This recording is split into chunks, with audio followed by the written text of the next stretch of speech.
Hey you guys, I just want to say I'm sorry for this video being filmed upright. I was going to make these all shorts, but I just decided to make it one complete video.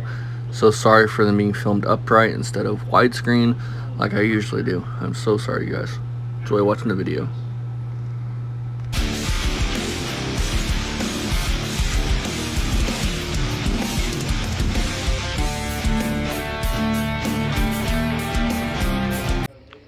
Hey you guys, welcome back to Permanent Speed Shop.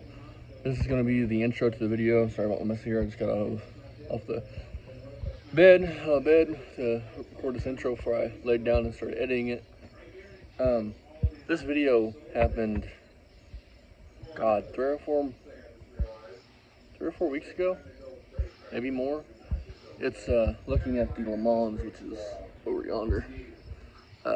Looking at it, all the front suspension, because for some reason when we start it, the brakes don't work no more. You can't push the pedal at all. Everything's locked up. I think it's lines, but looking back, the lines look new. But Uncle Tony did a video, God, I don't know, a couple weeks ago, maybe a month ago, 2 months ago. It's been a while back. He's got a video where he's showing a brake line. It looks perfect and it's collapsed. So I think it's just collapsed lines. Plus, really, that booster and master cylinder don't belong on that car. It's from like an S10. And the guy that my uncle got it from had to do that work. So eventually that'll all go bye-bye, but I think it's lines. Because they look good, but like I said, Uncle Tony did a video where the lines looked good, but it was still collapsed. So buy lines and see if it works. I also have an intake coming for it. Here really soon, intake. And gold Moroso valve covers. So I'm picking that stuff up for 200 bucks off of a guy that we got parts for. You guys can't see it, but at Catalina, 200 bucks for gold Moroso, good looking valve covers, and an intake. And if the guy will let us, when we go pick up parts, we'll do a video around this property.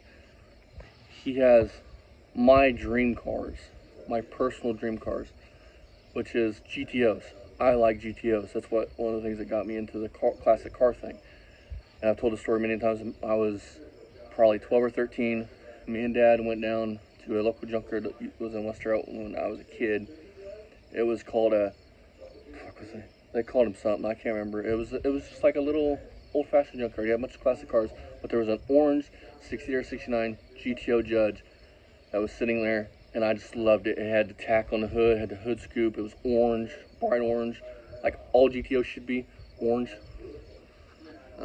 But that's what got me into cars, and he's got 68 and 69 GTOs. He's even got a couple Judges, I think. So maybe he'll let me do some recording. You guys can see some of those cars. I think a lot of the cars look pretty cool. And like I said, they're my dream cars, so I'm kind of partial to Judges. So with that being said, I'm gonna get you guys in this video. I can't tell, and maybe you guys can let me know in the comments, I can't tell if those are factory ball joints or if those have been replaced. To me, they look like they've been replaced, but I'm not sure. I don't have a 65 here to look at the front ball joints, upper ball joints, to tell if they bolt in from factory or if they're riveted in.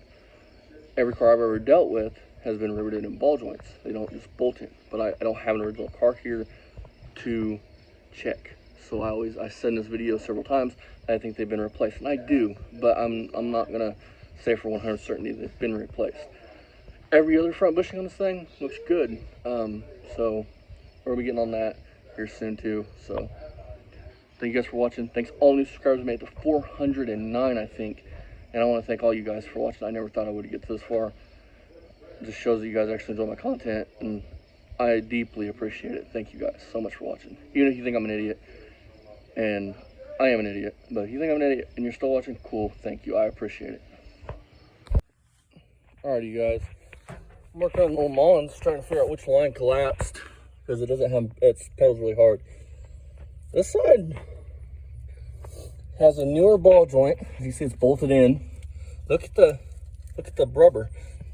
Then look at the inlink rubber, sway bar rubber, and the bottom ball joint.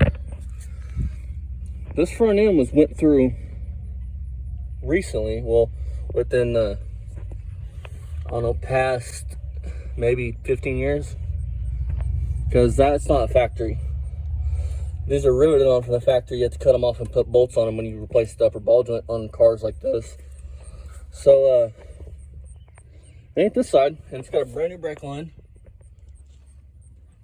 So keep digging in. Yeah, it's this passenger side, same thing. Newer upper ball joint bushing. Looks like newer tie rod ends, newer sway bar bushings. So now I know this work wasn't done with my uncle, because when my uncle got this car, he was not in the best health. So this was done before. But look, newer, I mean, yeah, they're old, but they're not 65. They're not from 1965. Look at the hose ain't all cracked up and all that. You know, these are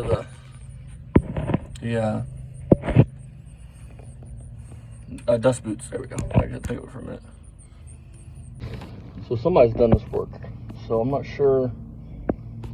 Don't make no sense. They've done all this work, but they didn't change control arm bushings.